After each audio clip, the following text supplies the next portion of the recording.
দেশের জনপ্রিয় ইউটিউবার তৌহিদ আফ্রিদির সঙ্গে চিত্রনায়িকা প্রার্থনা ফারদিন দিঘির প্রেমের গুঞ্জনটা বহুদিনের। যদিও বরাবরই নিজেদের সম্পর্কের বিষয়ে স্পষ্ট অবস্থান পরিষ্কার করেছেন দিঘি, তবুও আলোচনা বন্ধ থামাতে পারেননি। সম্প্রতি এক সাক্ষাৎকারেও তৌহিদ আফ্রিদির সঙ্গে প্রেমের সম্পর্ক নিয়ে প্রশ্নের মুখে পড়েন দিঘি, যেখানে অভিনেত্রীর স্পষ্ট উত্তর, তৌহিদের সঙ্গে আমার কোনো প্রেম নয়। এই ইউটিউবারের সঙ্গে প্রেমের গুঞ্জন নিয়ে দিঘি বলেন, সম্পূর্ণ মিথ্যা। এটা কেবল আমার কথা নয়, এই বিষয়টা তৌহিদ আফ্রিদি নিজেও বলবে। সে শুধুই আমার বন্ধু।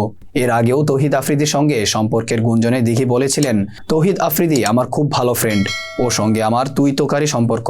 যদিও আমাদের দেখা কম হয়েছে, আমি যখনই ওকে ফোন দেই ও ফোন ধরে আগে আমাকে তুই বলে একটা গালি দেয়। ওর সঙ্গে আমার এরকম একটা সম্পর্ক, সো ফ্রেন্ডের চেয়ে বিশেষ কিছু হওয়ার প্রশ্নই ওঠে না। অন্যদিকে দিঘিকে বরাবরই নিজের বন্ধু বা ছোট বোন বলে মন্তব্য করে এসেছেন তৌহিদ আফ্রিদি। শিশুশিল্পী হিসেবে নিজের কেরিয়ার শুরু করেছিলেন দিঘি। বর্তমানে সিনেমা এবং ওয়েব কন্টেন্ট নিয়েই ব্যস্ত আছেন এই অভিনেত্রী, তবুও যেন তুলনামূলক কমই পর্দায় দেখা মিলছে তার।